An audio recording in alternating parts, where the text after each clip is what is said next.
my students who James was quite instrumental in ensuring that your public speaking and your network was up to date. So in the 5 years that I've been coordinating the seminar, this is my first seminar without James.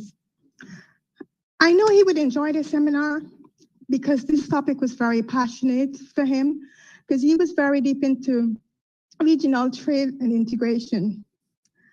As I would like it, I hope to dedicate this seminar to my late best mate and life mate in Jamaica, James Seafight Solomon.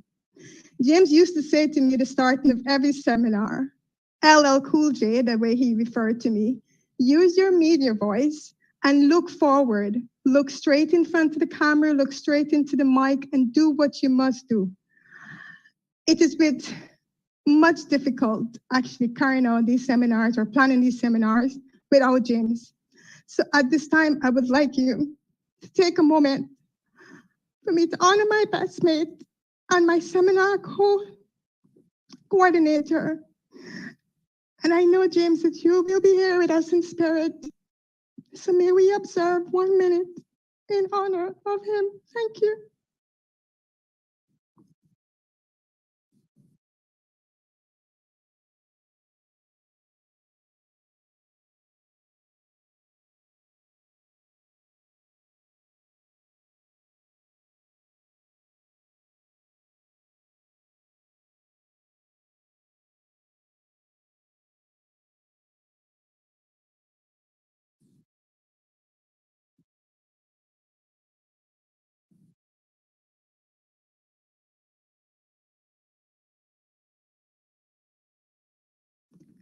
Ms. Davis, you may take over.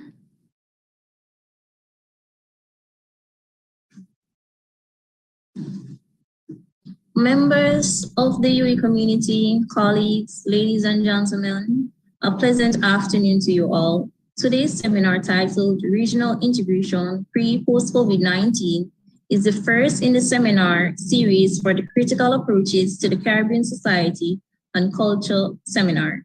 I must say it is a pleasure to host the launch of this semester seminar series. Today's presenters will be Dr. Armstrong Alexis, Ambassador Janice Nello, and Dr. Eduardo Ali, respectively. It is without doubt that we will be engaged in a riveting discussion on today's topic of regional integration pre-post-COVID-19, given the level of knowledge and experience our presenters have in their possession. I ask that we all be respectful of each other's views and comments throughout the presentation. Please direct all your questions in the chat room and await the responses during our question and answer segments. I am your host, Ms. Melissa Davis, alongside my co-host, Viscadia Blake.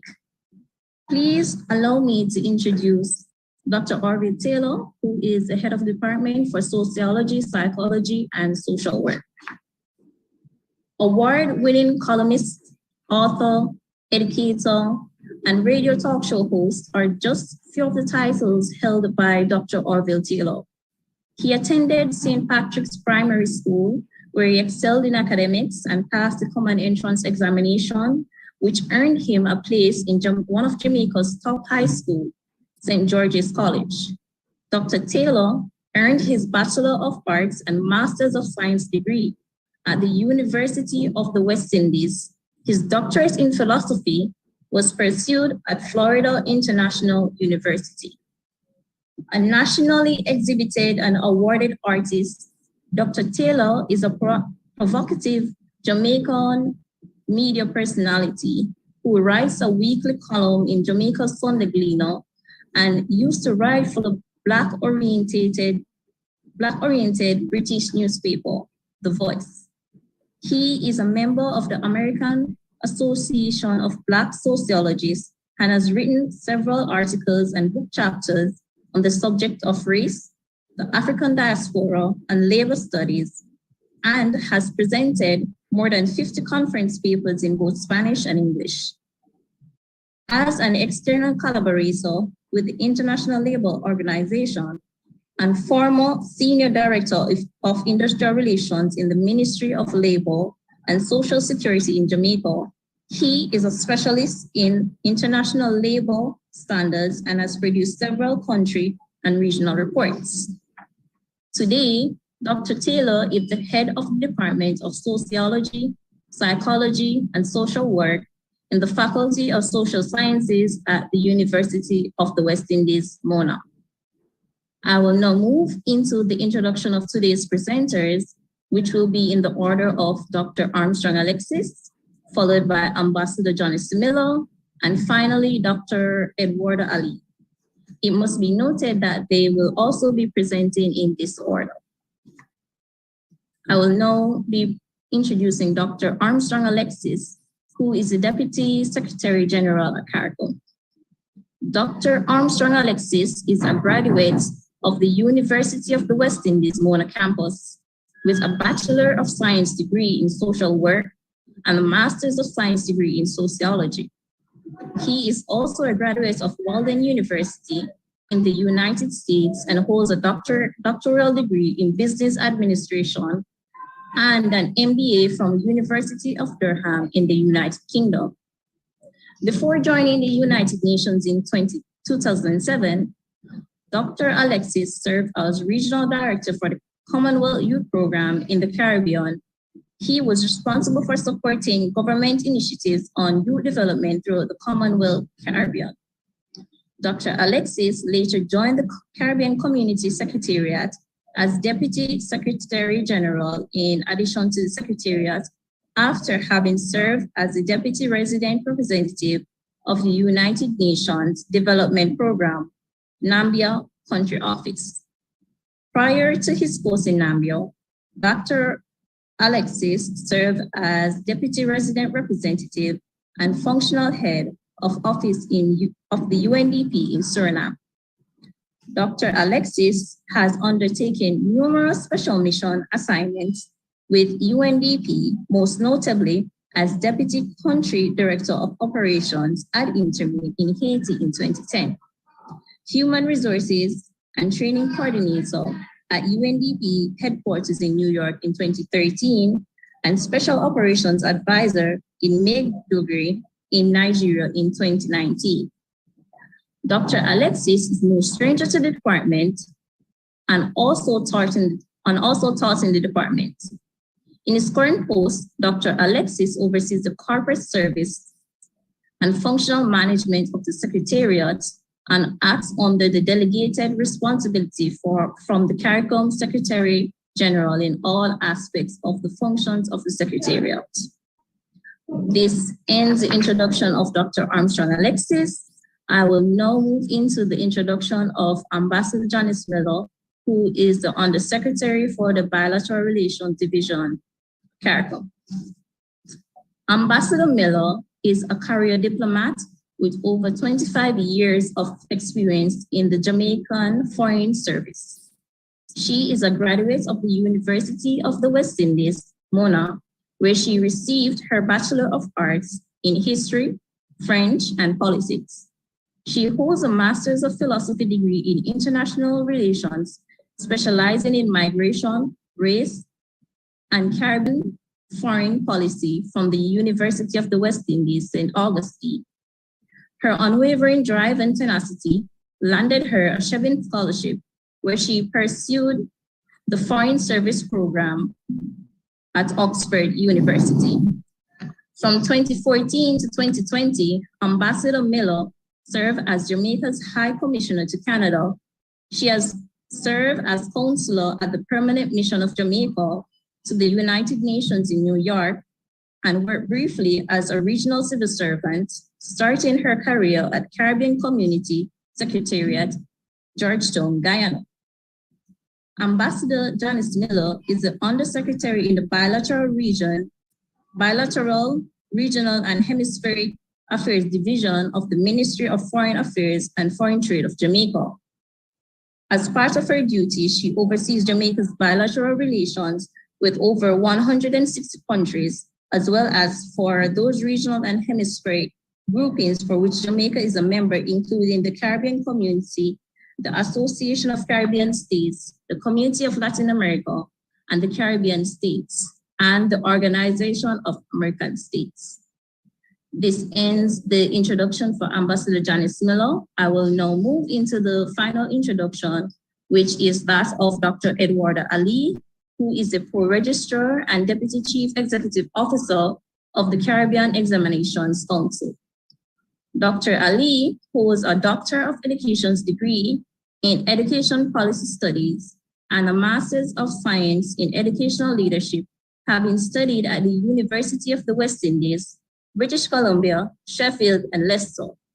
He is certified in strategic planning, public policy, learning outcomes, change management, and international development, to name a few. Dr. Ali is a thought leader in education policy, strategy, accreditation, and education excellence. He has developed, led, and managed national, regional, and international policy, strategy, and capacity building projects in several areas such as tertiary education, seamless education, teacher education, open and distant learning. Dr. Ali esteems career of nearly 3 decades has positioned him in key roles in the Caribbean, North America, the United Kingdom, and the Middle East within the field of education. These include Executive Director of the Accreditation Council of Trinidad and Tobago, Senior Manager of 2 universities in the United Arab Emirates, and Program Manager, Human Resource Development at the CARICOM Secretariat, Guyana. As Program Manager, Human Resource Development at CARICOM Secretariat, Dr. Ali led the development of several regional education policies and the CARICOM HRD 2030 strategy program. He held senior roles within the University of the West Indies, the Council of Legal Education, and private educational institutions. Dr. Ali has strategically engaged regional research and education networks and CARICOM, United Nations, and Commonwealth development projects for 2 decades. Currently, Dr. Ali is a Registrar and Deputy CEO at the Caribbean Examinations Council. He is responsible for leading and strategically managing the Western Zone Office in Jamaica and is responsible for the Research and Educational Development Division, several council committees, educational transformation, innovative learning products, and regional and international alliances and partnerships. This ends the introduction of today's speakers. The order of the seminar will be presentation by all speakers and then a general question and answer segments after the presentation. I will ask that you kindly mute your mics until the question and answer segment. Dr. Orville Taylor, kindly start the ball rolling with your opening remarks. Thank you.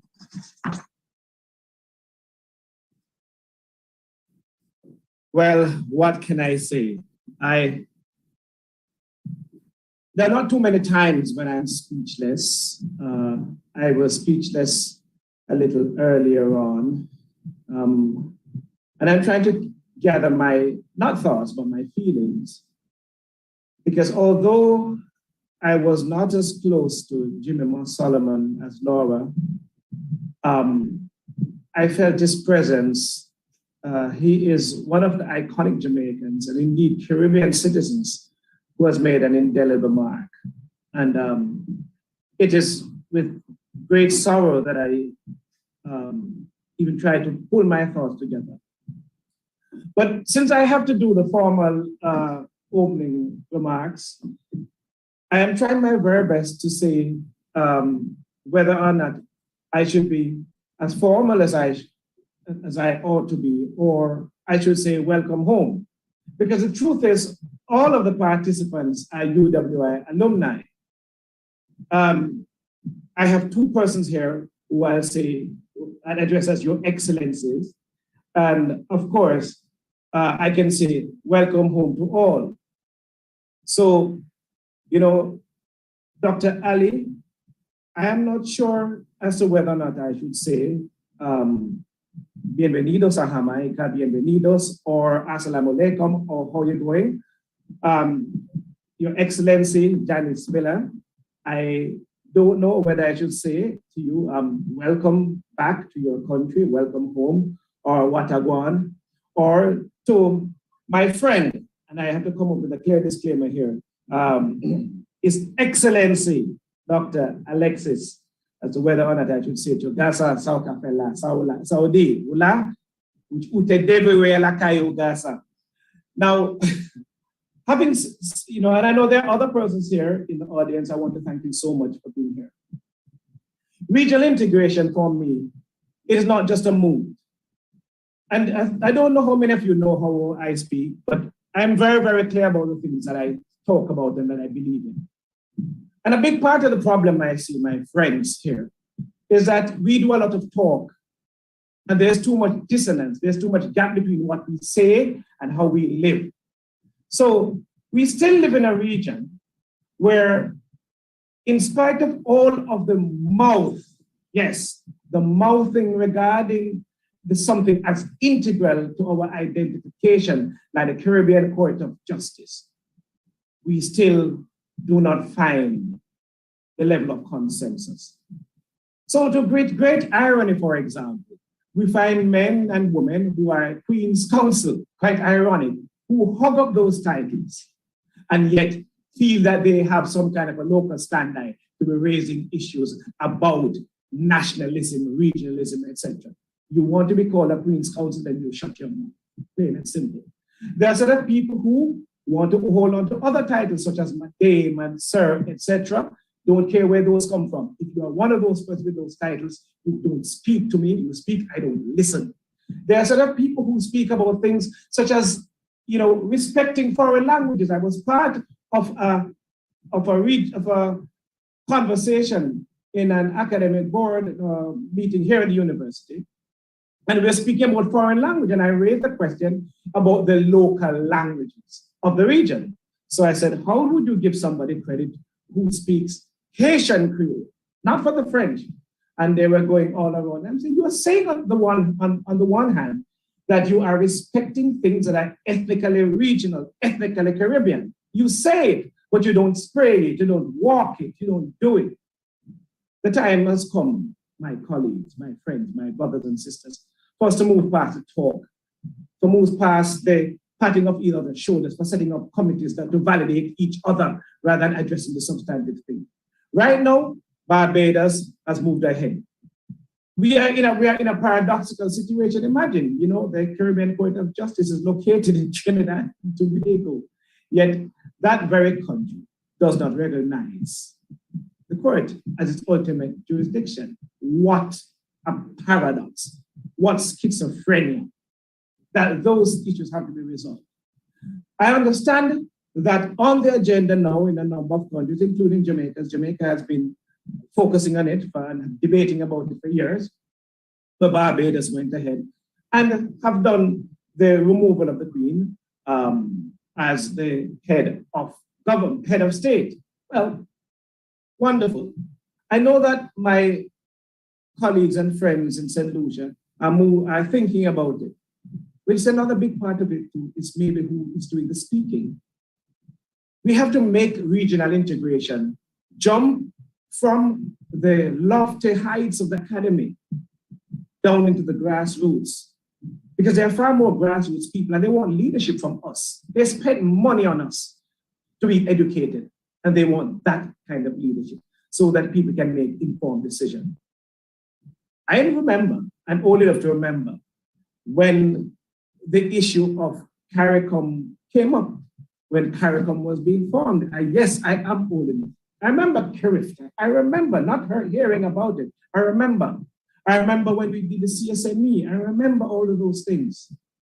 We need to move to the next level because the EU paid attention to us.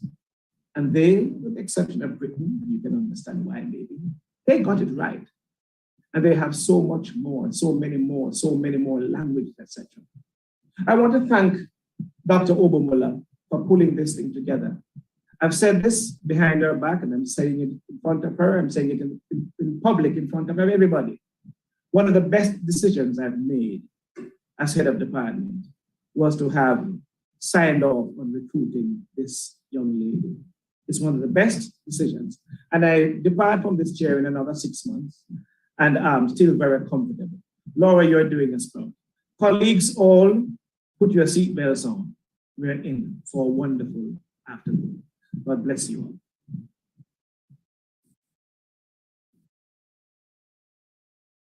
Thank you for that, Dr. Albertillo. I will now allow Dr. Armstrong Alexis to do his presentation.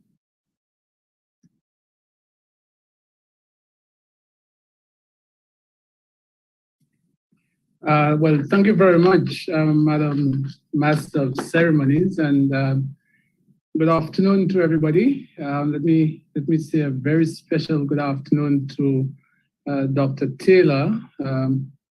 Permit me to refer to Dr. Taylor as Orville, because I don't think in the many, many years that we've known each other that I have ever referred to Dr. Taylor as anything else but Orville.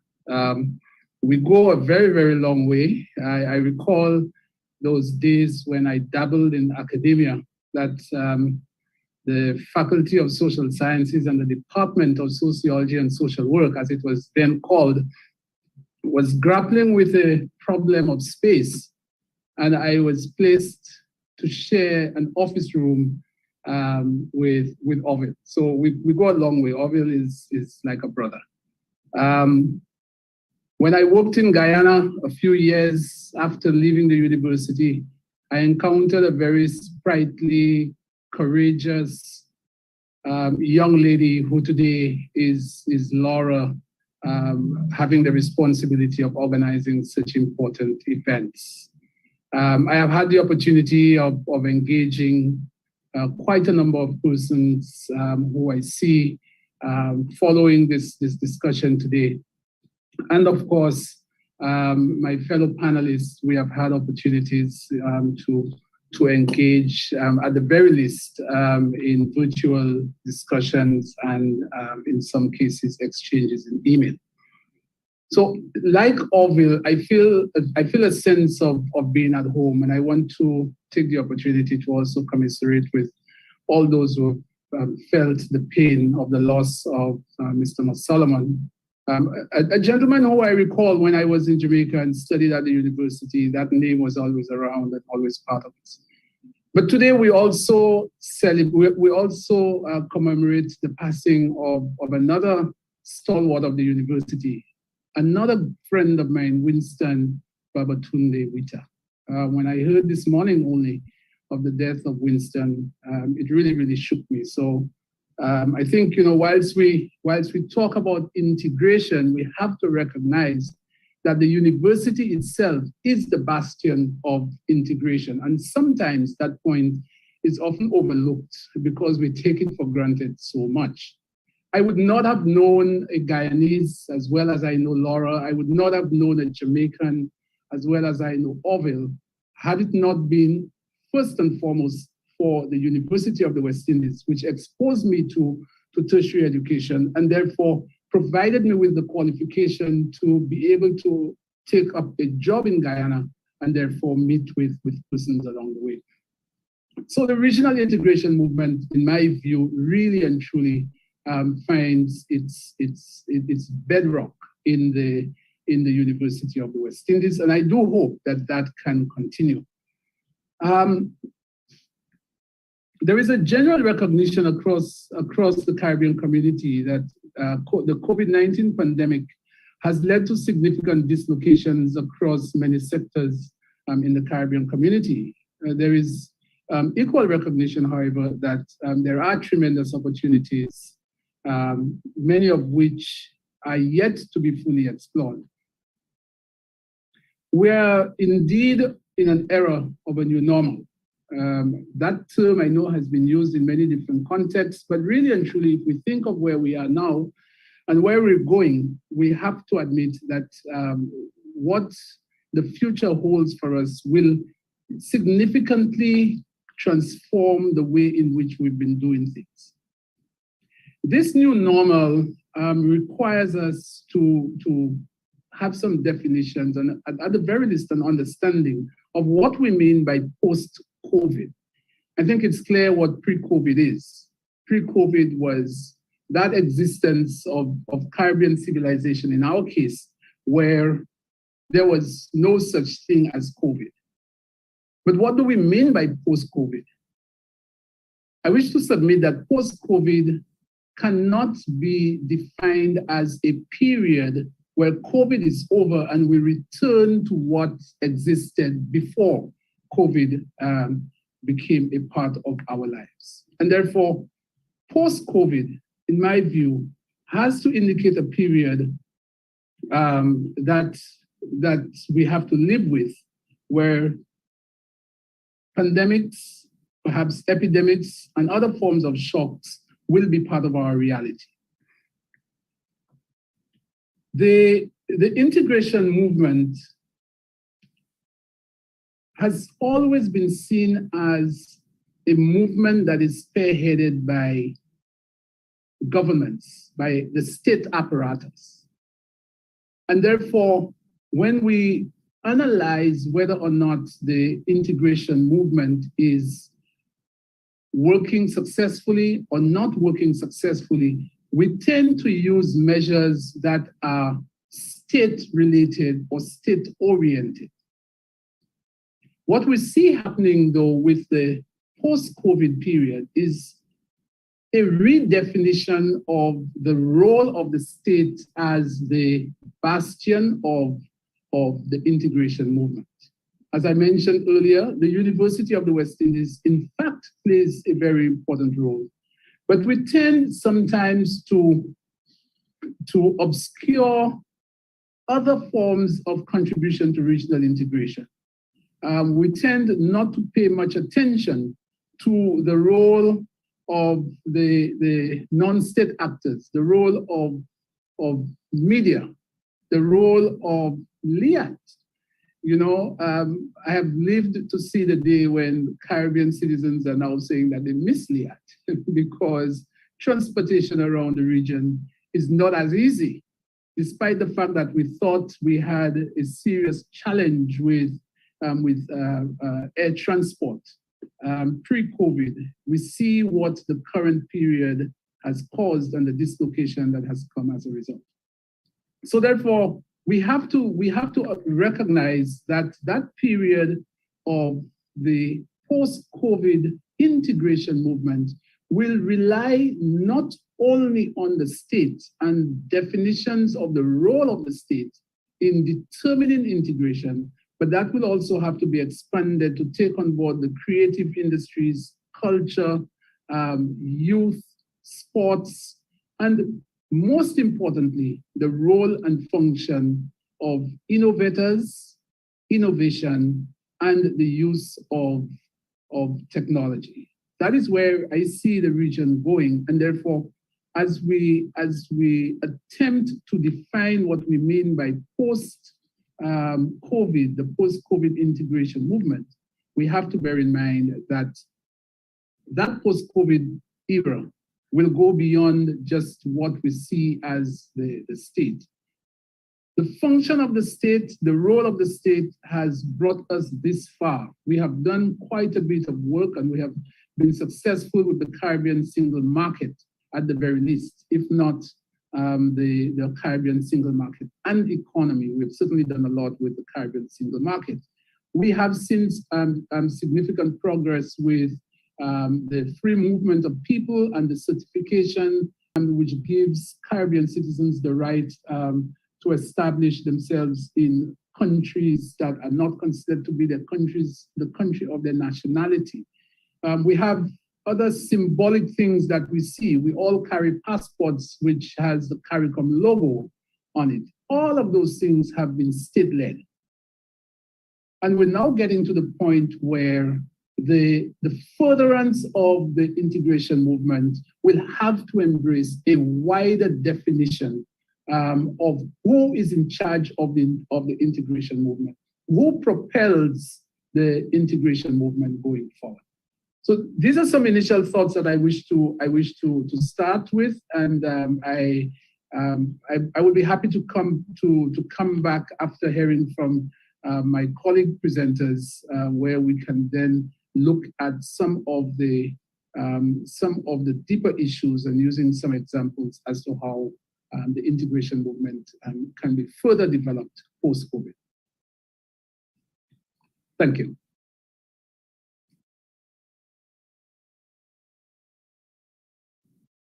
Thank you, Dr. Alexis, for your presentation and your input on post-COVID-19 as it relates to regional integration. I will now allow the Ambassador Janice Miller to do her presentation.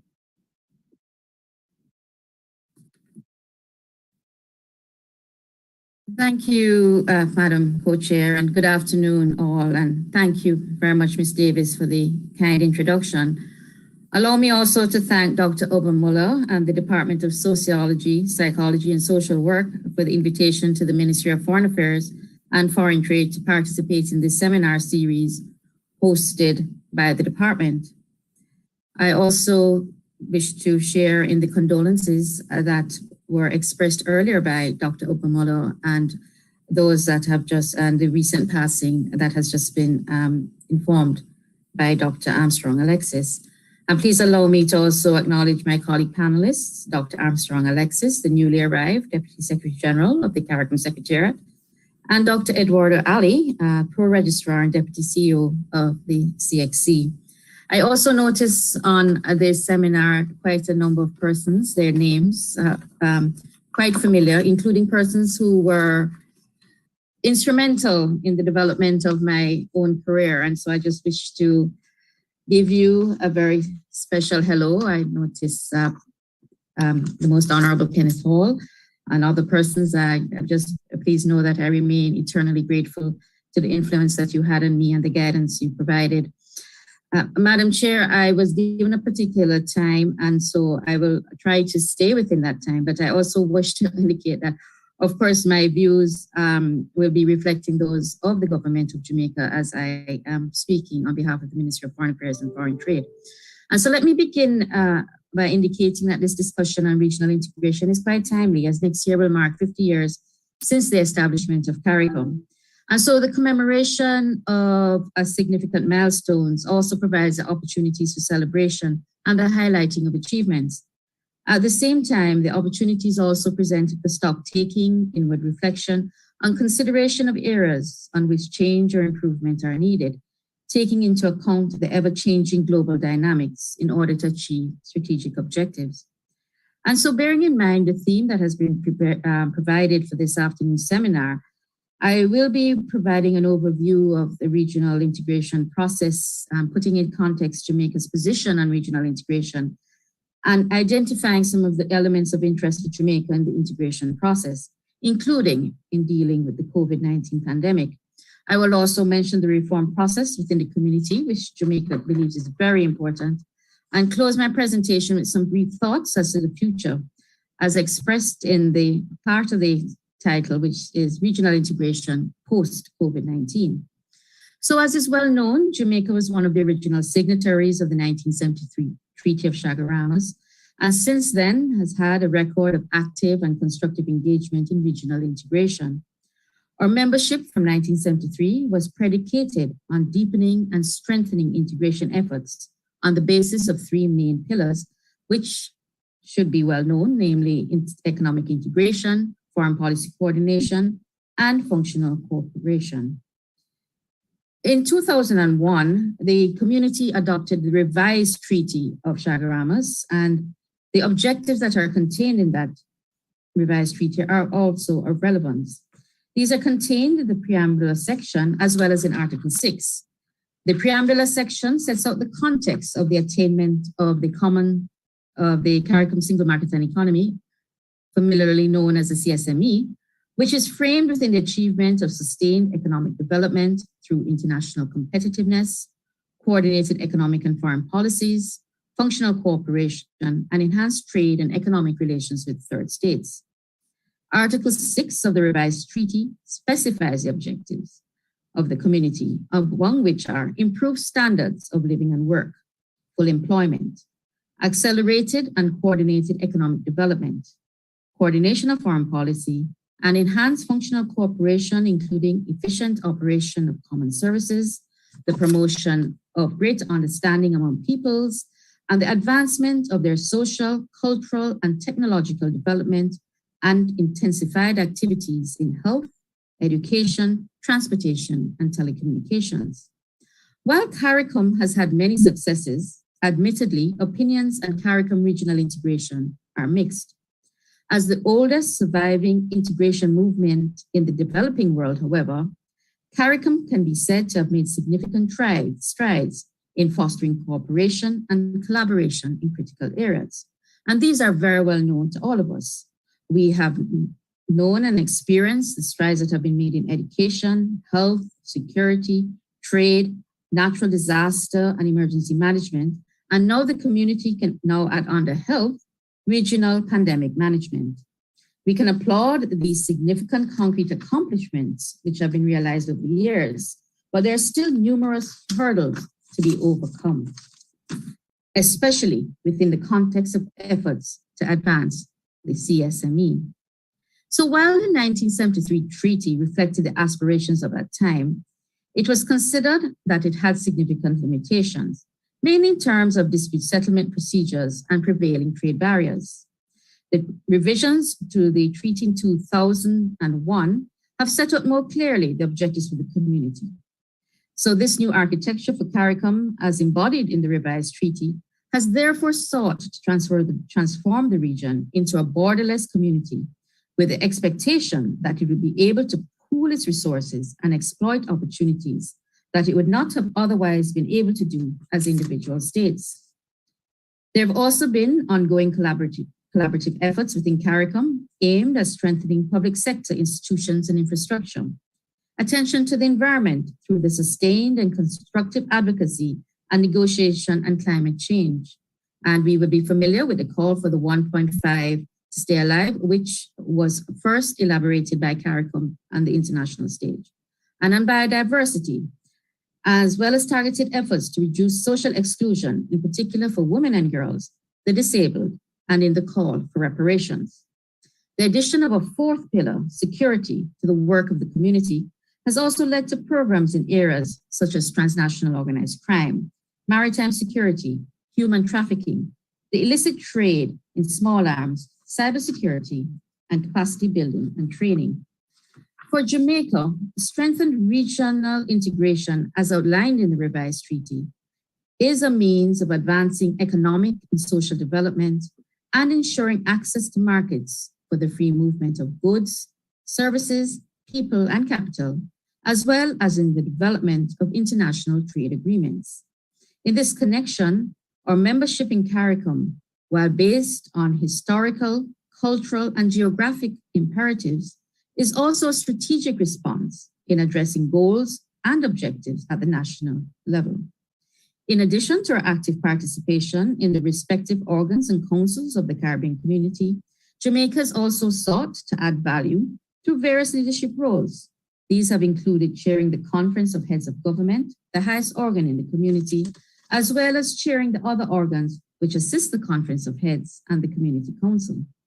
Jamaica itself has been able to benefit in areas such as in education, health, agriculture, and security.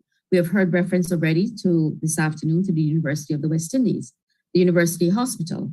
We have benefited under the Caribbean Examinations Council, under the Caribbean Disaster and Emergency Management Agency, the Caribbean Agriculture Research and Development Institute, the Caribbean Public Health Agency, and the Implementation Agency for Crime and Security, known as IMPACTS. Jamaica hosts some of the sub-regional offices of these CARICOM institutions, as well as the offices of the Caribbean Aviation Safety and Security Oversight System, CASOS, which deals with ensuring safety and security in the aviation sector, which is so critical to travel in our region. Jamaica, along with its CARICOM partners, has remained committed over the years to expanding the levels of collaboration and cooperation within the region and wider hemisphere through mechanisms and forums such as the Organization of American States, the OAS, the Association of Caribbean States, and the Community of Latin America and Caribbean States. This continued commitment is rooted in the fact that regionalism strengthens our position in hemispheric and international affairs. This is of particular value on issues of policy interest to the community and in promoting CARICOM representation in national bodies. And some of the international issues on which CARICOM has had a united voice include the embargo imposed on Cuba, on apartheid, on ensuring small island development states. SIDS became a category that has been recognized by the United Nations in dealing with illicit traffic on small arms and light weapons, and racism and discrimination. These are just some of the few on which we have been able to have foreign policy coordination. In the wake of the COVID-19 pandemic and the associated massive health and economic fallout, Jamaican CARICOM sought to strategically embrace a more sustainable development model through greater emphasis on collaboration and partnerships. This included a number of actions at the regional and international levels and involved the following: developing protocols and engaging regional organizations such as PAHO to mitigate the impact of the pandemic. In agreeing on a unified approach to address the attendant socioeconomic fallout as a result of the pandemic, so CARICOM heads developed several protocols and strategies to ease the effects of the pandemic on the region. These included a common public health protocol for the region, inclusive of the principles relating to testing protocols, enhanced components. As part of this, there was a proposal for the joint procurement of medical supplies, including for pharmaceutical items and personal protective equipment, PPEs. And so the region was able to secure access to the Africa Medical Supplies Platform, known as the AMSP, which enabled immediate access to an African and global base of vetted manufacturers and procurement partners, and which facilitated the purchase of certified medical equipment, such as diagnostic kits, personal PPE, and clinical management devices. There was also a common protocol respect to the repatriation of nationals stranded overseas, the harmonized reopening of borders, a unified approach to engaging the international financial institutions and the leaders of the G20 to tackle the financial challenges caused by the pandemic. And so this led to an agreed unified position in speaking with the leaders of the IFIs and the G20, and took the form of a letter. And this outlined the region's concerns regarding accessing financing during this critical period.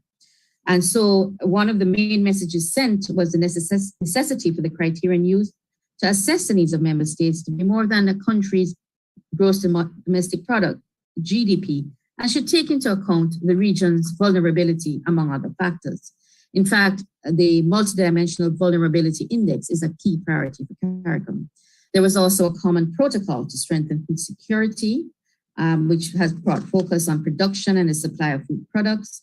There was consideration of the robustness of the digital architecture in the region and the digital economy, which we all know has come to the forefront in the pandemic era, as well as the introduction of the Caribbean Economic Recovery and Transformation Program to rebound from the severe socioeconomic fallout from the pandemic, and the adoption of a joint tourism policy, as well as a common approach in speaking on the critical necessity of access to COVID-19 vaccines with key bilateral partners outside of the region, which led to the donation of significant numbers of vaccine doses to CARICOM countries. I have mentioned the reform process, which is currently underway in the region and which commenced in 2012 during the CARICOM Heads of Government intersessional meeting. This has also considered proposals to restructure the Secretariat, and this restructuring was considered as part of a re-examining of the future direction of the community and the arrangements for carrying this forward, and which would include a strengthened role and function of the Secretariat. The reform process resulted in a 5-year strategic plan for the community, and the work towards this transformation based on a strategic focus, implementation capacity, and strengthened corporate functions guided by approved successor community strategic plans. Indeed, the next strategic plan will cover 10 years once it's approved by the conference. The reform process also includes attention to community institutions which form part of the CARICOM system. These institutions exist as separate legal entities with differing governance arrangements. Each institution was designed to provide specific areas of competence to meet regional needs in an arrangement which embodies a pillar of functional cooperation and which have led to significant development gains for the community. CARICOM institutions are critical implementing partners of the community strategic plan and are key to fulfilling the overall strategic objectives of the Caribbean community. The full participation of all community institutions in this process is required and is necessary. And there is a synergy that can be gained from this, which has been referred to as a regional public good. CARICOM heads of government have called for a review of community institutions to ensure that they are fit for purpose and are able to deliver equitable and gender-sensitive service to their member states. Jamaica, under the chairmanship of the conference, then by Prime Minister Holness, then in 2018, was instrumental in securing funding from the Canadian government to assist the CARICOM Secretariat in undertaking this important and long overdue review of the various regional institutions. In order to effect proper governance, Jamaica is also very fully involved in the Community Results-Based Management System, known as the RBM, through the signature of an MOU between Jamaica and the CARICOM Secretariat, where we provide support towards operationalizing and institutionalizing phase 2 of the CARICOM RBM system. We are also committed to providing technical assistance to CARICOM member states on the implementation of national RBM programs. And we ourselves are one of the 3 member states, along with 3 regional institutions, participating in a pilot project for the implementation of RBM principles across the community. Key to all of this, of course, is building awareness, especially for the citizenship of the community. And so the Secretariat has implemented an I Am CARICOM communications campaign. And this objective is to strengthen awareness about the community among the general populace across the region. The campaign also serves as a mechanism to cultivate a deeper understanding of the regional integration movement, provide information on the direct benefits to the citizenry of the region through programs, and is intended to assist citizens in recognizing their own stake in the successful implementation of the regional integration agenda. So as I conclude, I would just like to borrow a well-stated phrase that the regional integration process is a work in progress. It is a process that requires continued engagement as we are cognizant of the benefits that accrue when we all work together. For instance, we have made important strides in inter-regional trading goods, although there is much more that needs to be done to facilitate the full attainment of the CSME, including the movement of companies and the movement of persons, including skilled nationals and service providers. The matter of the implementation deficit therefore needs attention, as this deficit continues to affect the full operationalization of the CSME. As the region now turns to recovery and consolidating its resilience, the matter of implementation will have to be squarely addressed. In addition, the experience of dealing with the pandemic, the impacts of climate change, as well as the economic downturn being experienced in CARICOM countries and economies demonstrates the need to make the CSME a reality so that the people of the region are able to have a more assured future. Digital transformation, renewable energy, training, food and agro-security, the improvement of health systems, cybersecurity are also among the areas of which the community could benefit if it moves with alacrity. In this regard, we are mindful that each member state has the sovereign right to determine and pursue its national interests.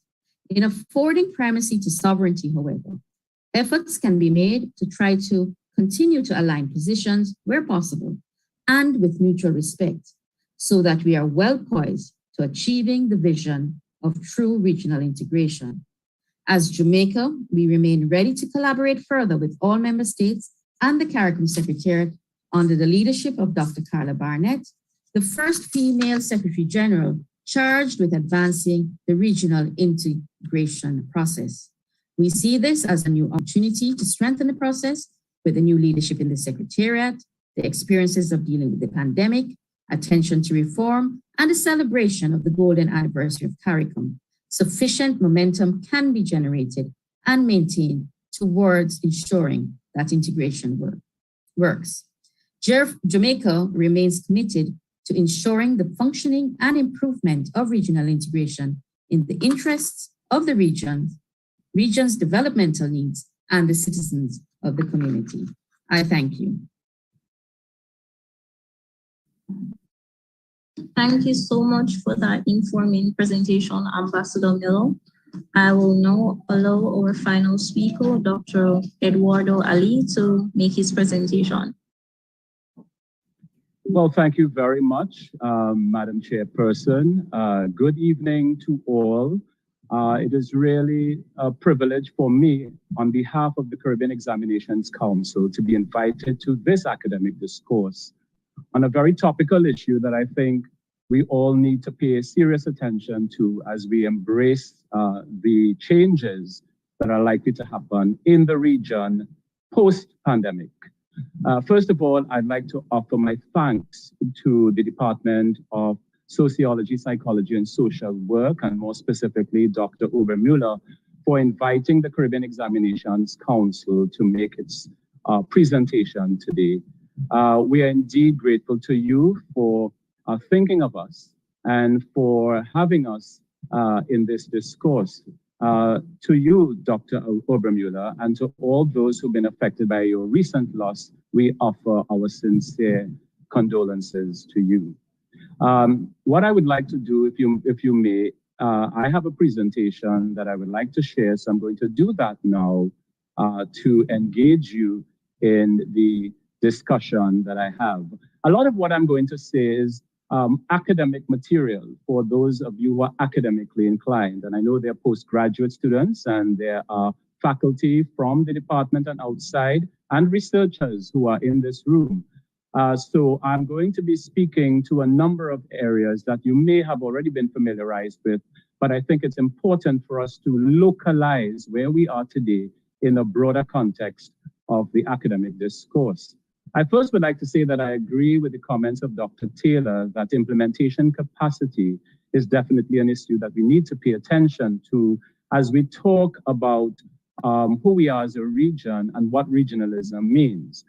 I'd also like to agree with Dr. Armstrong, who has identified the need for new actors to find their space within the discourse, and more specifically, in playing a critical part in implementation. And I'd also like to agree with my other colleague, Ambassador Miller, who has said in her discourse looking at Jamaica and its unique positioning in the regionalism context, that there's a need for a multi-sectoral approach, and one has to balance carefully sovereignty versus regionalism.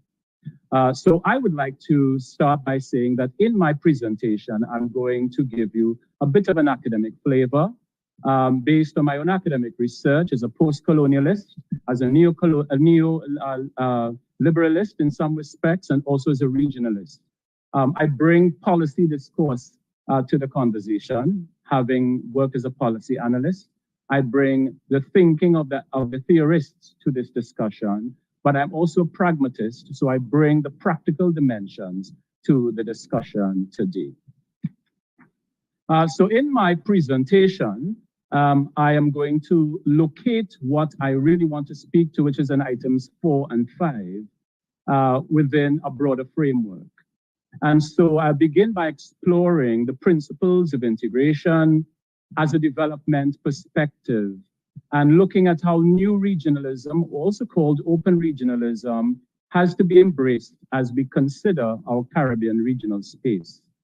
Then I'm going to talk about CARICOM single market and economy, the second wave, or some would argue, the third wave of regionalism, and what that means in terms of our own neo-colonial context and our post-colonial expression, as we talk about the new regional thrust that we are embracing post-COVID and how educational development and transformation can be positioned in that context.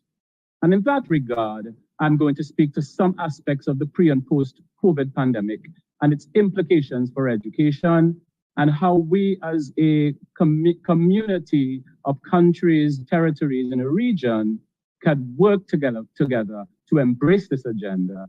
And finally, I'm going to show you what CXC is doing about regional integration, and more specifically, in terms of building a regional enterprise to cater for that transformation journey that I'm speaking about.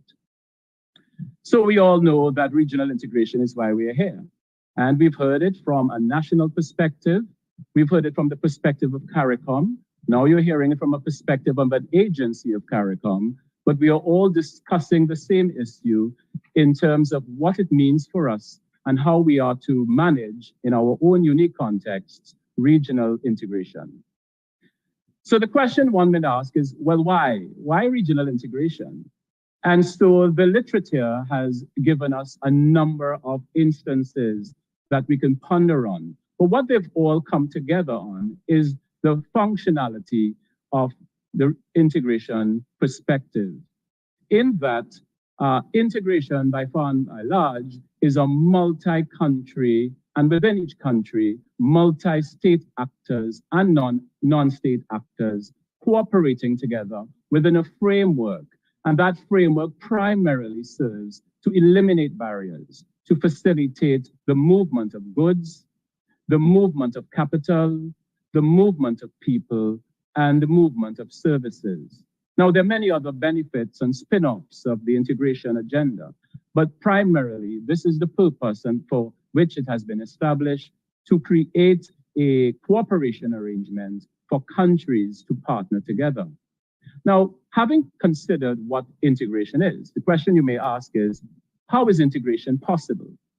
And so the literature highlights a number of different approaches that one could look at if one wants to integrate in a region. There are those who focus on the profitability model. That is to say, if we are going to gain from this regionalism agenda, what does it profit us for our economies?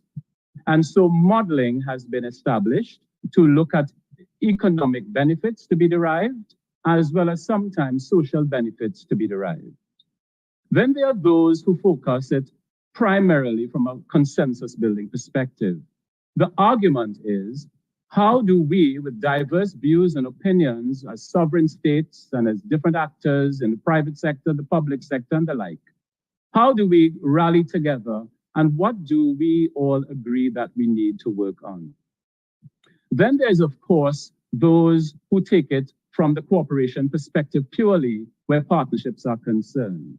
They believe that partnerships, whether it is government to government, governments to international development partners, or within countries, sector to sector, industry to industry, institution to institution, partnerships will make sense for them because it brings them together around a common agenda, strategically and otherwise. And there are those who also believe that it's important for various partners to examine what is mutually beneficial to them. In other words, what is in it for me and what is in it for you? And are those ideologies and philosophies we have and our strategies that we have provide us with an opportunity to mutually support each other in a framework? And that takes us to the concept of frameworks. Frameworks are instruments, they are mechanisms that are designed to facilitate dialogue, to facilitate agreement, to facilitate cooperation through partnerships, and to bring what countries may see as a benefit to them overall. And so frameworks for sectors, or for industries, or for whole countries, and for systems have been designed for that purpose. And there are those, of course, who focus primarily on the Sustainable Development Agenda, whether it was the previous MDGs or the now SDGs. What can we agree that are development focused, that are future strategic areas that we need to work on together to facilitate our development agenda and to bring us together through integration? So, ladies and gentlemen, in order for us to really have a reasoned perspective or understanding on regional integration, I would dare say an understanding of the Caribbean as a post-colonial setting is very helpful. There are those, and I've heard Dr. Taylor in the beginning speak to post-colonialism in a sense, and what that means in terms of people's identity, whether they are located in the region, but are in a sense tied to a different tradition externally. So is post-colonialism about post-independence?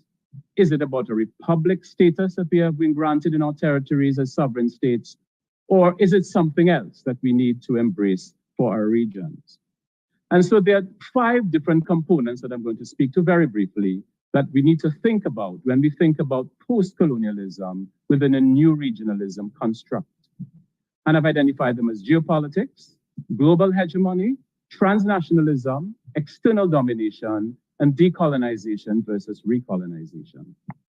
And to put it simply, in their academic discourse, three writers, Hoogveld, Rizvi, and Lingard at different times, have referred to what they call the logic of geopolitics, which positions countries in particular geopolitical spaces where their combined efforts are greater than their individual efforts. And so for the region, we have embraced this more than 50 years ago, where more than 80 years ago, when we started our discourses along the old regionalism model of the West Indies project to the new regionalism model just 20 years ago, when we began the pathway to establish and birth the CSME. Particularly Lingard and Rizvi again have argued that global hegemonic power wielded by transnational and supranational organizations influence tremendously the policy and political options of countries in our region. For decades, we have engaged in discourses and projects by these multilateral agencies and multinational corporations that lend resources, offer technical assistance, and have found novel and innovative ways to contribute to directing and shaping our national priorities. Some have argued, ladies and gentlemen, that such supranational discourses and intergovernmental agencies and institutions, while beneficial in some respects, have used subtle means for domination of small island developing states and their agendas, who are oftentimes unsuspecting because of political immaturity or political insensitivity to the agendas that are external. In one of my works, I would have suggested that there are push and pull factors regarding what I call decolonization versus recolonization. And to put it simply, decolonization, ladies and gentlemen, is a conscious effort to disassociate from, delink from, or reform policies, laws, systems, and institutions from the colonialization experience. Recolonization, however, is sometimes an unconscious, and I dare say unconscious, or sometimes deliberate effort by which countries or agencies or institutions reassociate, reestablish, re-engage, rekindle, or reignite neo-colonial partners and partnerships whose intentions may be to adopt a mixture of subtle domination and control and policy posturing to serve a global agenda within the community. We can argue that that may very well happen, whilst understanding that there are benefits to be derived from engagement, but those benefits are seldom realized in the way we would like if we go at it alone, as opposed to if we do it together. So, ladies and gentlemen, I want to turn now to what is new regionalism within the Caribbean context. And I'm speaking to here what I refer to as the four pillars, and I've heard some of these spoken to before by both Dr. Armstrong as well as Ambassador Miller. So what then is new regionalism? Dr. Wendy Grenard in 2007 referred to new regionalism as a development mechanism that enables cooperation, integration, harmonization, and convergence. Professor Gervin then suggested sometime thereabouts that this serves to complement intra-regional market liberalization and increased competition. Whatever your views are on new regionalism, if you do have them, I want to propose that new regionalism in the Caribbean space can be cultivated by what I've referred to as four main antecedents or four constructs within the regional space. The first, which is at the top left, is that of technology. Cross-country, inter-agency technological structures which utilize broadband telecommunications platforms and international ICT networks play a very critical role. And there are several private telecoms that are operating within our Caribbean region, which provide us capacity for efficient sometimes, and yet sometimes inexpensive and sometimes costly secured network infrastructure. Then we can speak to the top right, which is mobility. And you've heard that spoken to by both previous speakers, that widespread flows of people within our human mobility schemes that we've identified as a free movement of labor through the CSME was established to give rights to persons to be able to move freely. And we have instruments and we have mechanisms that have facilitated that. Though some may argue that the pandemic has restricted and brought more or less hassle-free travel and hassle-free movement than we had originally anticipated when we conceptualized CSME. Then there's the third component, which is at the bottom left. And that is the cultural antecedents or culture. And I refer to what I call hybridization of cultures. And hybrid cultural practices are expressed through a number of areas that we know that are important to us. Multilingualism, and I listened attentively to Dr. Taylor in the beginning, who quite aptly expressed multilingualism in his presentation. And of course, diverse ethnicities. And these ethnicities are expressed in not just race, but in other forms of social constructs. And then there's the issue of the differentiation of thinking. Each speaker here today has a different perspective on the topic. And those perspectives collectively shape the agendas and the perspectives that the region would have on this topic. So cultural antecedents encourage a constellation of political, policy, sociological, economic, and theoretical ideologies. And I would dare say sometimes neoliberal persuasions which shape our identity today. I want to refer here to the ever-emerging gender discourse and those new forms of religions that within postmodernity are shaping our constructs of our societies into new ways of thinking. And so we could refer to the recent EU, UN, UNICEF project on the Spotlight Initiative that is contributing quite quickly to the mainstreaming of the gender discourse, among others, within the various social sectors. Some argue to our benefit, and some actors will say it's not. The fourth, which I think we are all very familiar with and was spoken to, are our institutions. The rise and the emergence of hegemonic supranational and transnational institutions plying trade and services left, right, and center in multiple locations in the Caribbean. And we know of so many of them. I mean, we have CARICOM represented here, which is one of our major actors in the region for inter-regional discourse and policy posturing. We have the OECS, which is, of course, a sub-region, which provides for a sub-regional perspective. And then we have so many other agencies, Dr. Taylor speaking to the CCJ. We have CDB, we have the CTU, SEDIMA, CXE, UWI, and so many others, in addition to the international development organizations and development banks, such as the UNICEF and the UNESCOs and the UNDPs and the Commonwealth of Learning and all of those, and the IDB and the World Bank, and the list goes on, who through various avenues are impacting our region. So having said that, what then is the position of education within the CSME, which we all agree we are in that wave of regionalism now?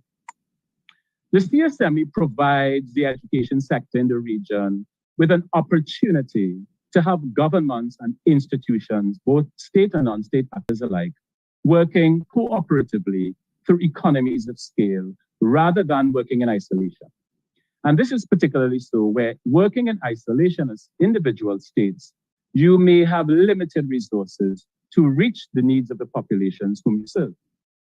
There's also the mechanism for improving the quality of systems through benchmarking, co-opting, adopting, and/or adapting common or similar benchmarks and accepted globally recognized standards for educational quality and performance. And one would argue that these tend to work together in small island development states for our advantage. The idea that individual member states are seemingly competitive on their own may be so in some situations and circumstances. Let's be frank. However, by working cooperatively within an integrated space and through an integrated mechanism for cooperation would increase our competitiveness, utilizing shared intellectual resources, skills, and other resources and assets that we have to benefit our individual nation states and institutions collectively.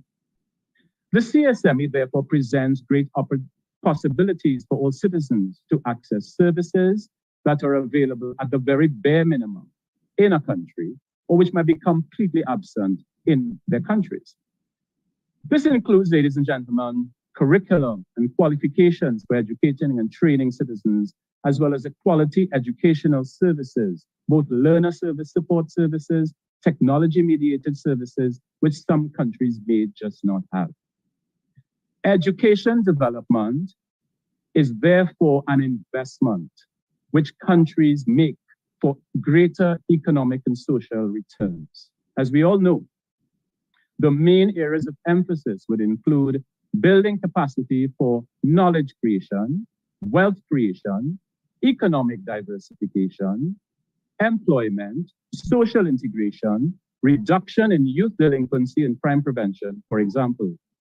So, ladies and gentlemen, in my view, education and training therefore pays very huge dividends if the investments are made carefully and not without much thought and conceptualization of strategy and policy.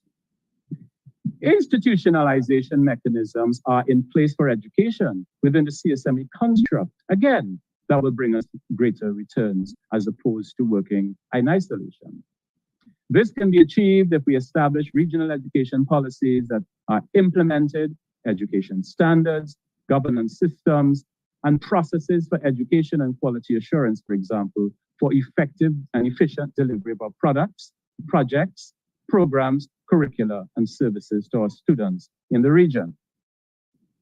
So there are many examples that we could speak to, but we have in place the CARICOM Human Resource Development 2030 strategy and the OECS education reform strategies that are very useful guideposts for countries to go the pathway collectively rather than alone to reduce external competition from other international education agendas, and of course to find common ways to cooperate with other regions in that regard. So how are these different supranational agencies that I spoke about earlier, if established in the region, one way or the other, being encouraged or supported? That is the ones that we have regionally. Do we believe that there's sufficiency in new regionalism and the benefits that can offer us to provide for our benefit overall in the region? For the purposes of education regionalism discourse, I want us to think about what I refer to as the formidable trio, or the fantastic three, as I put it. The functionality, the roles, and the real impact or perceived impact of the University of the West Indies, the Caribbean Examinations Council, and the Council of Legal Education. They are important for us to consider. Their roles have become even more important now, given the emergence of borderless education through open and distance learning, through the increasing entry of new international providers in our market space, and the reorganization of learning through digitization, vocationalization, and what we call flexible pathways with alternative products. I wish to remind us of the profound statements of both Professor Kenneth Hall, former Governor General of Jamaica and principal of the UWI Mona, and Myrtle Chakasang, who are both in this audience today, on their 2012 book, Regional Integration, Keys to Caribbean Survival and Prosperity. They hinted at our deep anthropological roots, our historical legacies, our common experiences, our economic realities, our political similarities or dissimilarities, and our capacity for resilience as important factors that may impede or permit our survival as a region when we work intra-regionally and inter-regionally. They spoke to the notion that educational institutions like CXC, the UWI, and the Council of Legal Education were established for the sake of regional functional cooperation. And so if they fail, then regionalism and the Caribbean project would have failed. Thus, reflecting on their arguments, we have to consider the important question: are we more interested in our own identity as a, are we interested in our identity rather as a Caribbean region with functional cooperation and integration serving our collective needs? Or are we focused on our nationalistic agendas that serve a limited few? So how do we therefore strike the balance between both? And you heard that very competently argued by Ambassador Miller, speaking to regionalism versus the issues associated with nationalism and sovereignty. So we have reached a stage where we are considering what the pandemic has brought to us in the world of education and where we go from here. But before I do, I want to put forward two possible theories in this conversation when we consider the pandemic's impact on educational systems. I refer to what is called educational COVIDization and post-educational COVIDization. I am arguing that educational COVIDization is the collective policy, strategic, and tactical efforts undertaken by educational bureaucracies such as state actors and government ministries, educational institutions such as schools, and educators such as teachers and administrators to adapt and cope with the challenges and changes imposed by the COVID-19 virus during the pandemic. And I'm referring to post-educational COVIDization, however, as the attempts to develop and deliver similar efforts by educational systems to rebound from the impacts of the pandemic and to move towards a position of resilience. In the context of educational COVIDization, I want to make the distinction between the two terms that I have there, learning loss and unfinished learning. Learning loss refers to the loss of knowledge and skills because of reversals in the progress of learning within education systems and schools. Learning loss is therefore an access issue and a quality issue that learners experience because they're not provided with the opportunities, the resources, the tools, and experiences to advance their educational journeys. Unfinished learning, however, is the reduced completion rates by learners who are unable to get to the end of their learning in a course, a program of study, or some other educational experience. So it is related to incomplete learning for students in the core curriculum and the almost absence of co-curricular experiences because of non-existent in-school socialization experiences that are essential to learning. A combined 2021 UNESCO, UNICEF, and World Bank report on global learning losses mirror really our original experiences, which I'd like to speak to. The predominant issues associated with school closures and the ineffectiveness of remote learning during the pandemic have undoubtedly impacted the extent to which there has been learning loss and unfinished learning. Governments have been working to establish consistent stimulus packages to provide a social safety net for its citizens. Less than 3% of these packages cater to the education sectors, ladies and gentlemen. These packages have limitations and provisions, particularly with respect to teacher remuneration, teacher preparation and adequacy of capability, disabled and other special groups who are ignored in the process and marginalized, and different school types, public, private, large, small, co-ed, single gender, etc., that cater to different learners and different communities. The report cites several impacts. First, UNESCO estimated 1.3 billion children and youth worldwide who were affected by school closures in 138 countries. School closures in the Caribbean affected 1.7 million children across 21 countries, but the impact was felt among 12 million learners in 29 Caribbean countries, which include the Dutch, the French, the English, and the Spanish-speaking territories. Another very important point is what we refer to as the potential lifetime earning loss.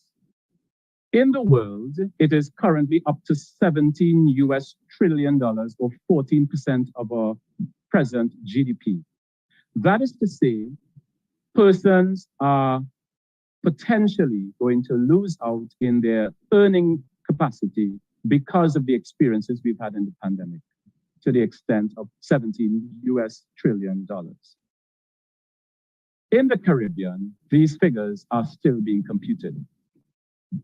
Children who are in what are called learning poverty conditions without access to adequate learning resources and quality learning environments present a mean deficit comparable with what we knew of prior to the pandemic. This experience of learning poverty conditions has shifted from 53% prior pandemic to above 70%, which means that the majority of students, more than 70% in many territories of the world, do not have access to learning environments and basic resources for effective quality learning. I know we're also aware that the impact is greatest in rural communities, low-income countries, marginalized and vulnerable populations, certain curriculum areas such as math, reading, literacy, and with younger learners who need to be supervised. But there are also other challenges we need to think about. The other challenges which have severely impacted educational delivery is that of the vaccination uptake rates among children and teachers. This has been relatively slow with much resistance in many locations. As a consequence, there have been cautious and reduced measures for the reopening of schools. Thus, there have been declining participation rates by learners, unaccounted for learners, and a reducing teaching labor force that would have impacted learning overall. So governments have been exploring what are called learning recovery programs, either unilaterally financed or in partnership with international development partners. Some of these strategies include the reopening of schools, as you know, consolidating the curriculum so you focus on the critical areas of emphasis, extending learning time so learners have more time to complete their learning experiences, and improvements in what is called learning efficiency. So, for example, putting in place flexible pathways for individualized learning as opposed to cohort-based learning. There is a recognition that greater emphasis has to be placed on teacher preparation, as we spoke of earlier, what are called school agility systems, the technological backbone for efficient learning, and the renegotiation and integration of communities and families within the broader educational community so that they can do this better. In the region, the Caribbean Development Bank, together with CARICOM and the OECS, have established a learning recovery and enhancement program that was recently launched for the region's benefit. So what I'd like to speak to now, coming to the almost end of my presentation, is the repositioning in what I call the post-educational COVIDization context as we talk about new regionalism. And I'm highlighting four main strategies or four main areas of focus that we could consider in our new regionalism construct as we talk about post-educational COVIDization. The first is that of what we refer to as a new school model.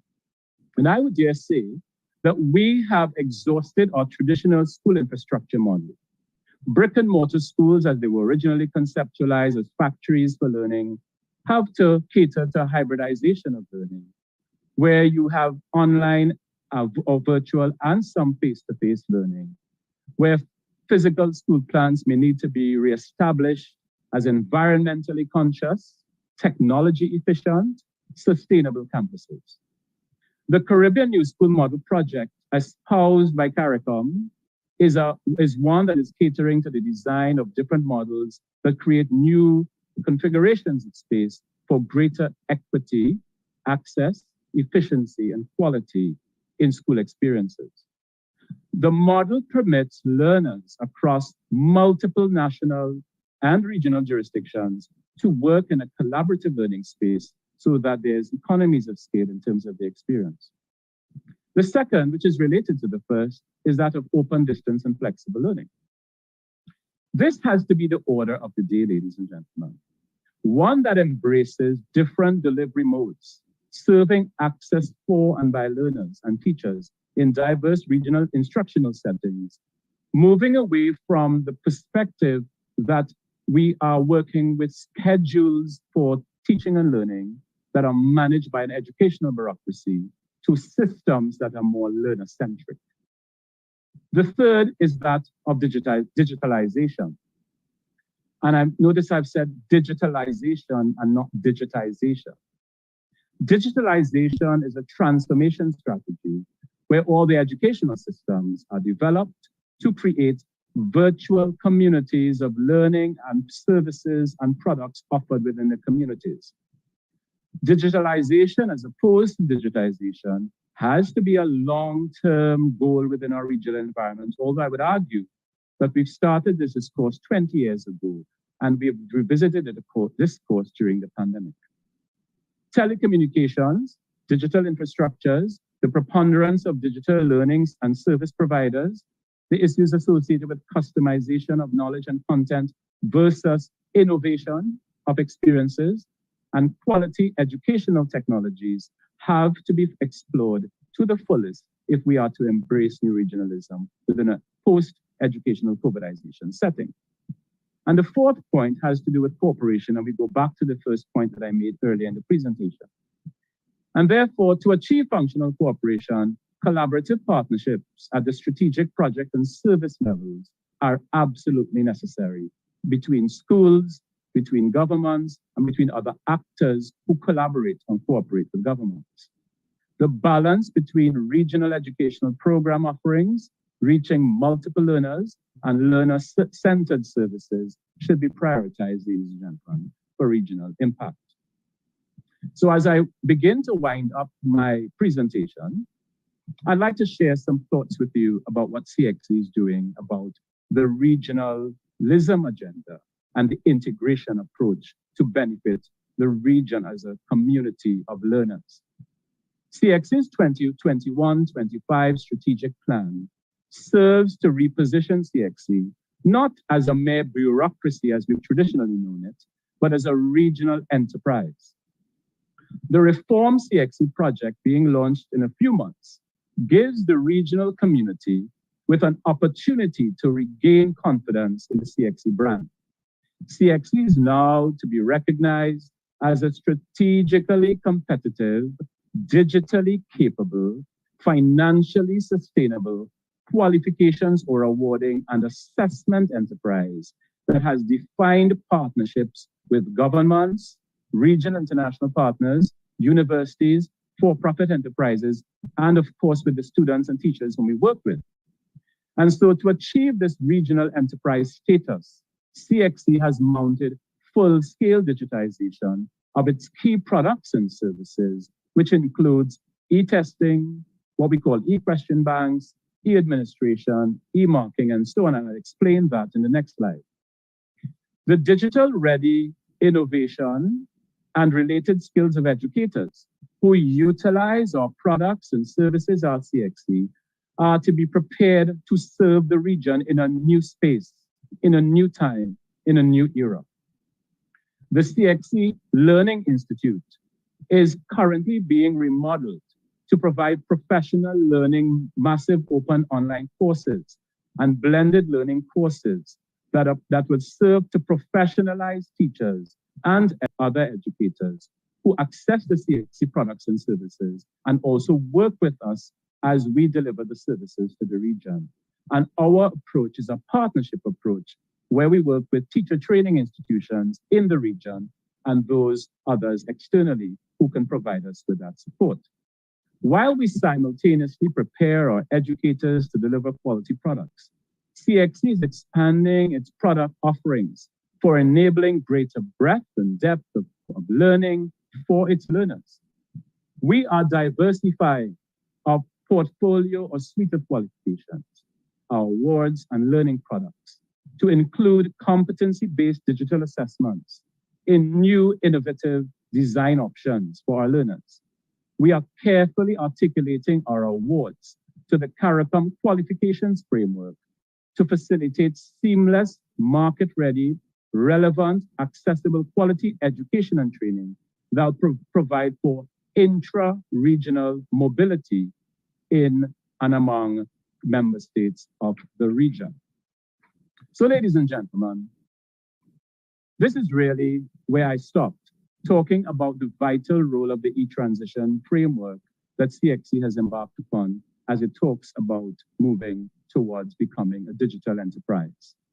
And so in our e-transition framework, there are various components that we are focused on to build internal capacity and to build external capacity with our stakeholders to drive the transformations that we need to serve our populations of learners better within a regional space, but also to facilitate their mobility intra-regionally and extra-regionally. And so we are focused on the syllabus and qualifications dimension to ensure that we allow for our digitization of our syllabuses. We are focused on the registration of examinations at the level of each country that allows for an options for students and others to work on self-registration. We are focused on ensuring that our on-demand tests are developed so that we have e-proctoring and e-tools to facilitate administration of examinations. We are focused on ensuring that all our marking and scoring are being done in an online environment to facilitate greater efficiency and reduction of costs. We are focused on ensuring that as we talk about grading, we explore data intelligence and presentation modes using analytics for artificial intelligence. We are ensuring that we are working towards design and delivery of e-certificates and e-transcripts so our students can access them directly through CXC online. And we are also, as I said, looking at our professional development of our teachers, our educators in the region to build their capacity through a micro-credentialing format to facilitate their transformation as educators and as innovators of education. So having said all of that, ladies and gentlemen, I now conclude my presentation. And I would really like to thank you for being a very good, attentive audience today. Thank again those who have invited the registrar who's here in the audience, and please forgive me for not mentioning him earlier, who was initially invited to present, but requested my kind presence in support of his intentions to present. So I'm merely delivering a message today that's partly my message and partly the organization's message. Thank you all. Please have a good evening. Blessings to all of you.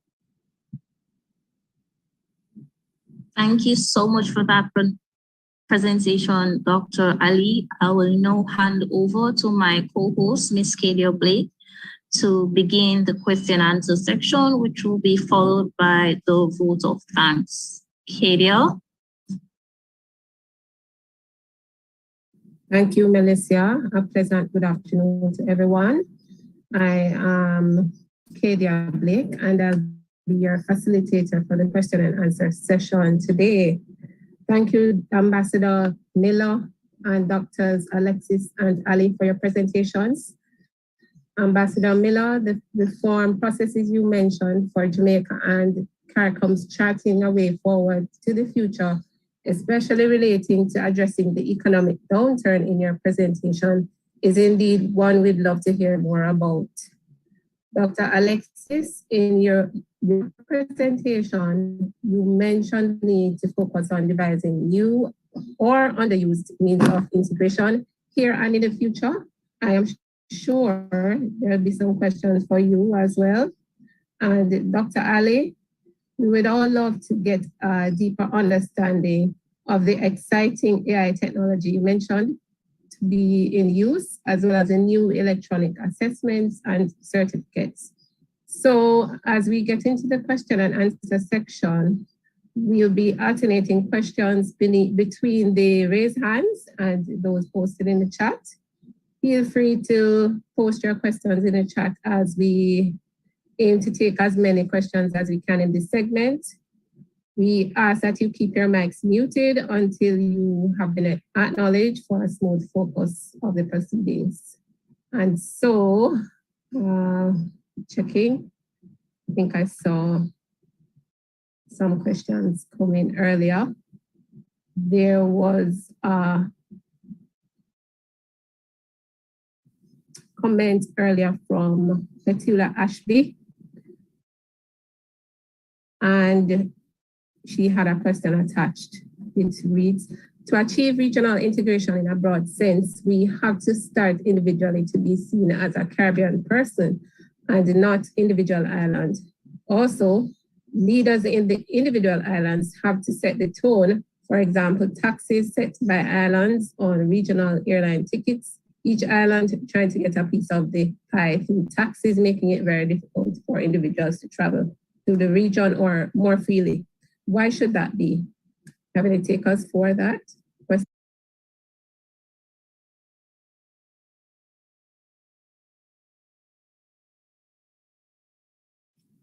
Yes, let me attempt to provide some feedback to Petula's question. When I spoke earlier, I did mention the issue of air transport as one of the key elements or one of the key pillars of regional integration. After all, if we're not able to interact by moving around the region, whether it be for business, for pleasure, for participation in sporting and religious activities, the regional integration movement would be poorer for such an ability or capacity to move around and to engage. So it stands to reason that that travel is an important part of the regional integration movement. And consequence to the issue of travel is, of course, the issue of cost. And if we are not able to travel the region at affordable rates and with reliable services, we then would have a major difficulty. We would therefore face a major difficulty. One of the challenges that we have had is the issue of the fact that there is not a shared taxation policy across member states of CARICOM. That issue has come up quite a number of times in various conversations. Unfortunately, I don't have reports before me that I can quote the respective discussions that have been held at various levels, both at the level of the technical officials of the respective governments, as well as at the level of heads of government through the intersessional meetings and the conference of heads, which take place every year. That issue of taxation continues to be a conversation, but one also recognizes that as countries that do not possess a wide array of natural resources from which to generate income, taxation is a major component of the income base of member states of CARICOM, and it is therefore not an easy proposition to simply do away with some taxes.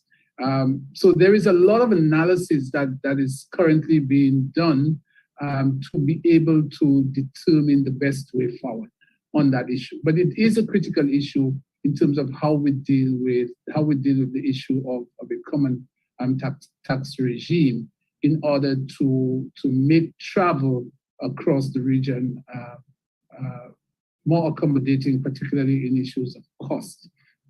The other part of Petula's question has to do with whether or not we see ourselves as Caribbean or as individual country nationals. That is a more difficult one. That is a more fundamental issue. And as long as we remain independent states, we will continue to fly our respective flags. We will continue to hold our respective passports, and we will continue at some level to be, you know, if one were to look at this as being one of the issues that keep us separated. The regional integration movement was never designed by the framers of the treaty for us to achieve statehood. If we recall, the regional integration movement, certainly the current construct of regional integration came out of a failed federation. And therefore, there was understanding from the framers of the treaty, the original treaty of Chaguaramas, that we would have been independent states working together on a number of issues that would bring benefit to the region. So it would be a much more difficult issue to address the concern about nationality versus regionality, if I can coin that phrase. But it does not prevent us from having areas where we work together, and we've seen a lot of benefits from joining forces in a number of areas.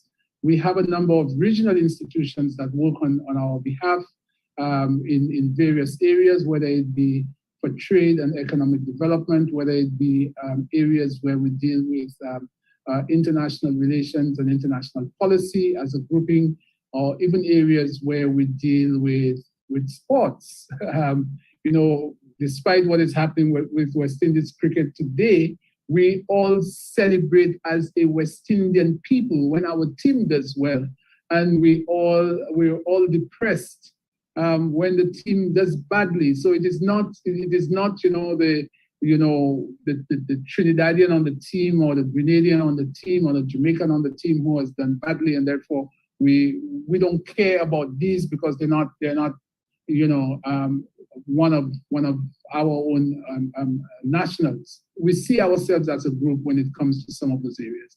And that is why, for me, the non-state actors in the integration movement must continue to be seen as an important part of the process, as opposed to simply what governments can do. And I'm not necessarily representing the views of the CARICOM Secretariat when I say that.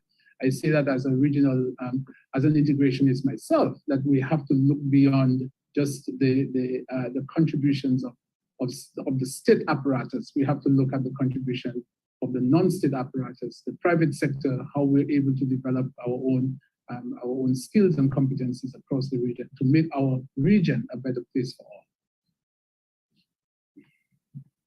Thank you, Dr. Alexis, for that response. We have a raised hand from Dr. Obermuller.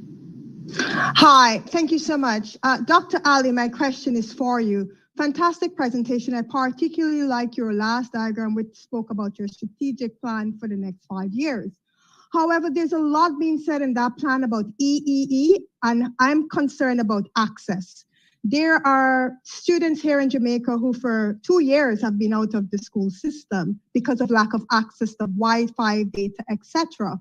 So what is CXC doing in terms of these people who have been out of the system for 2 years and counting, but more importantly, do not have access to online learning, online teaching, and to all the online platforms that we seem to be strategically moving towards?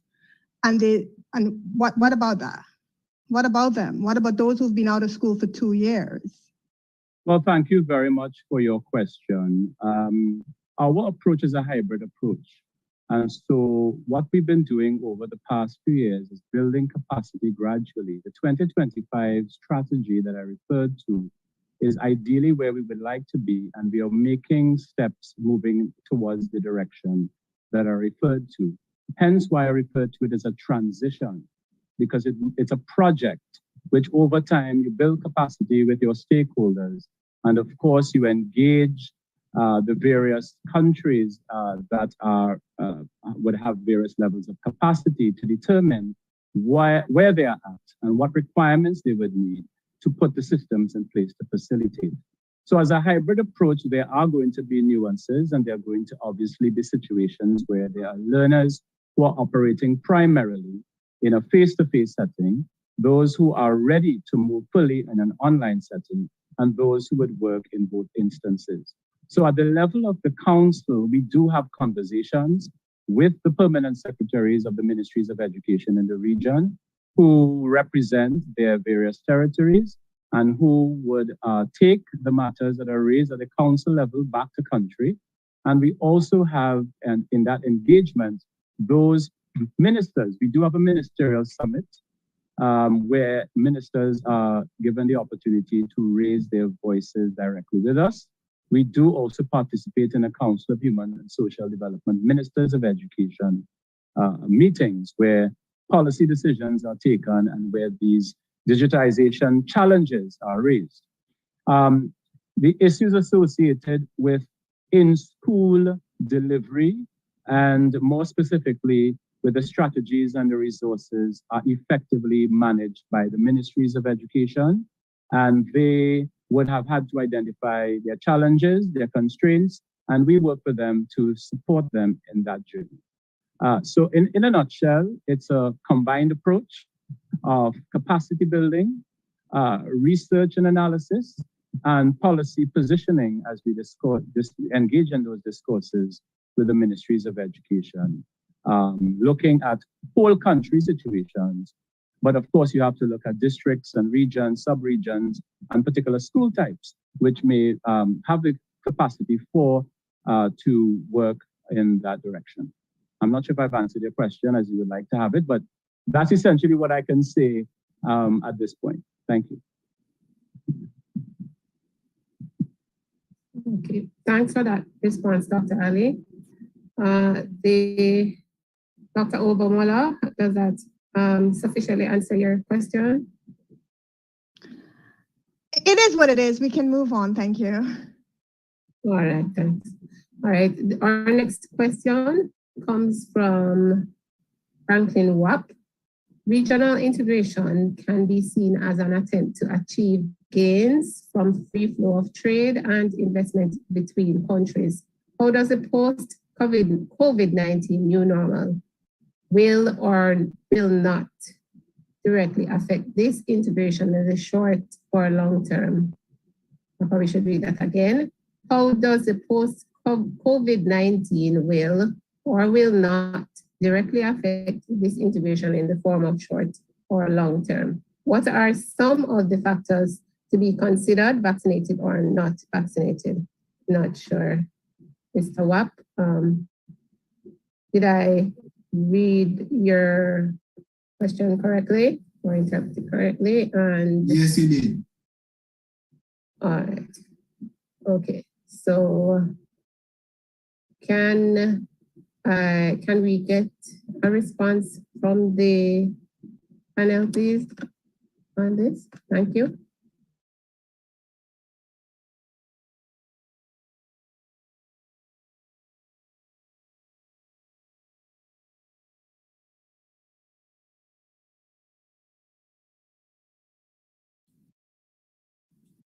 So the question was, no one seems to want to take it, but I will attempt to respond to Franklin. The question of the new normal. The question of the new normal really has to do with how we prepare ourselves to address the changes that have come about as a result of the COVID pandemic. Again, post-COVID ought not to be viewed as a period when we can return to what existed before COVID. Post-COVID has to be seen as a new reality that we have to deal with.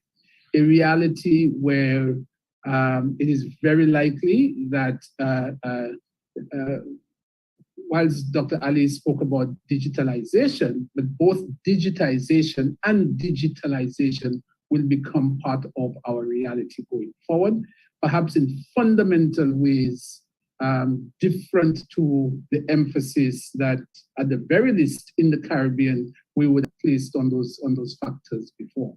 That new normal will have to take into consideration that there are innovators in the digital space. That new normal will have to take into consideration our ability to prepare for pandemics. Do we, for example, as a Caribbean region, begin the process of paying more attention to research and development? Do we begin the process of ensuring that there is more emphasis on tropical medicine so as to respond to some of the issues that are likely to affect us going forward? How do we continue trade? How do we continue economic integration across the region, bearing in mind that there are certain risk factors, there are certain challenges that we may have to undertake, that we may have to be confronted with, rather, going forward.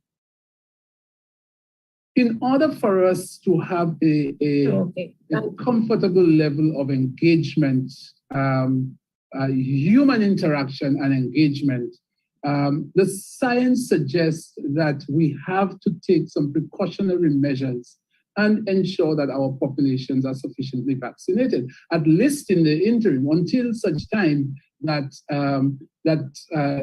perhaps new scientific discoveries may find another way to deal with the COVID pandemic. We have to continue encouraging our populations to be vaccinated if we want to take advantage of the opportunities that the post-COVID era provides. The post-COVID era also comes with some threats and some risks.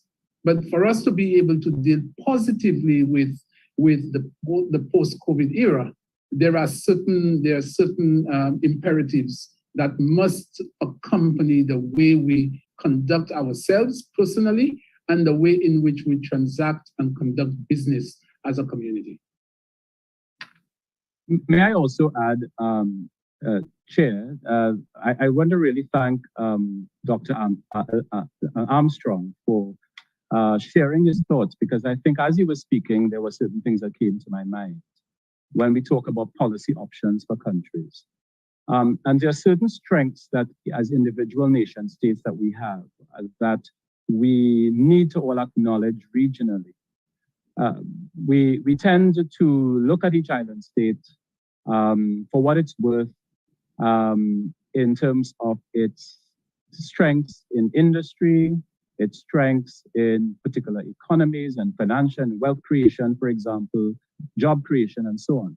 But how do we as a region explore common policy options that identifies the strengths of each country and come together to create a framework around which we utilize those strengths for competitiveness? Dr. Armstrong would have referred to medicine, which is a very useful point on the issue of digitalization. The extent to which, as he talked about research and development, we explore science, technology, and innovation for our own development of our industries that are science-based, that are technology-based, and that are innovation-based, would be very critical as we talk about diversification. There have been attempts by various countries to go alone in terms of setting up science parks and setting up technology parks, etc. And while those may be useful, those are very huge endeavors, huge projects that require huge investments of capital. And so rather than one territory or one country looking at investment of a particular industry where there may be very many spin-off industries coming from it in a particular island, there may be spheres of pockets of innovation that can be created in different countries that collectively could enhance each other. How we explore those things are very critical. And how we create a space where there is some level of cooperation within an integrationist approach to bring us to a place where we feel mutually satisfied is another issue that I think we need to look at. So we have the instruments in place and the mechanisms in place, but I think we need to look at our policy options very carefully as we proceed. All right, thank you so much, Dr. Ali. We have one final question. We're almost out of time. So for Ambassador Miller, what plans does the CSME have for promoting the ease of regional trade of goods such as food as the primary source of imported food within the Caribbean? Thank you very much, Jamal, for your question. Let me first of all say that although I'm CARICOM ambassador of Jamaica to CARICOM, I am not a trade expert. And the way that the CSCB works has a very complex mechanism, but I will try to explain. But part of the aspects of the CARICOM single market and economy, one of the backbones of it is the common external tariff, the CET, which basically allows member states, especially local industries, to be able to send their goods on a preferential basis to other member states, especially as those are needed. The CET can also be considered a wall, meaning it's a wall against imports from outside. However, the CET itself does have mechanisms within it that allows for suspensions, especially when productivity is not of a level within member states that would allow goods and to be traded to meet the demands of a particular member state and especially for its people. So in that is really what you'd have to look at, the CET and how the CET is used to either allow for exports to come in or how it would be used to protect local industry, especially as related to food. And just to say very quickly that food production and agricultural productivity is one of the issues that will be discussed at the forthcoming meeting of the CARICOM Intersessional Heads of Government. That, as I mentioned, is a major pillar, well, a major objective of the community as the regions tries to build back and to be more resilient after the pandemic. Thank you, Ambassador Miller, for that response. Ladies and gentlemen, we are out of time, and so we'll be closing off today's session, close at 4. I would like to thank everyone for their participation in today's seminar, making it such success. Before we take our leave, though, I must say it's an honor and my privilege to have been asked to propose a vote of thanks for this occasion. And so I would like to say, on behalf of the University of the West Indies, MONA, the Faculty of Social Sciences, the Department of Sociology, Psychology, and Social Work, and Melissa Davis, my co-host, I would like to express our special thanks, first of all, to our invited speakers, Dr. Alexis Armstrong, Ambassador Janice Miller, and Dr. Eduardo Ali, beg your pardon, for taking time out of their busy schedules to come and engage with us, addressing some of our very pressing issues in these times of COVID-19. Without your presentations, this event could not have been possible. Dr. Alexis, your address has helped us to bring to the fore the need to focus on other non-traditional, such as creative industries, to achieve integration. For that, please accept our thanks. Ambassador Miller, thank you. Your presentation highlighting the reform process underway to promote regional integration was most instrumental in enlightening us. And to Dr. Ali, we say, thank you for sharing with us some of the great technological advances that your institution has managed to make to facilitate continued learning and certification as a region, excuse me, in spite of these uncertain and restrictive times of COVID-19. We are deeply grateful for all the efforts made. To our audience on Zoom and UATV in Jamaica and across the diaspora, a very big thank you for joining us. An event such as this could not have been executed without a team. And so I'd like to say very special thanks, Department of Sociology, Psychology, and Social Work, headed by Dr. Orville Taylor, Dr. Laura Jan Obamola, Seminar Coordinator, Department of Sociology, Psychology, and Social Work, Mr. Joshua Bell, Technical Support Lead, and his team, Faculty of Social Sciences, UATV for broadcasting this seminar, and Mr. Lorado Bowley for producing the flyer. The respective administrative support teams for each of our speakers who facilitated our numerous requests, university staff, colleagues, and all our visitors and well-wishers. To you all, we say a hearty thank you. On behalf of the University of the West Indies, Mona, the Faculty of Social Sciences, the Department of Sociology, Psychology, and Social Work, I'd like to wish you all a very pleasant afternoon. I am Kadia Blake, and it was my pleasure being your co-host for this afternoon. Do join us next week for another thought-provoking seminar. Until then, please be safe and continue to observe all COVID-19 protocols. Thank you.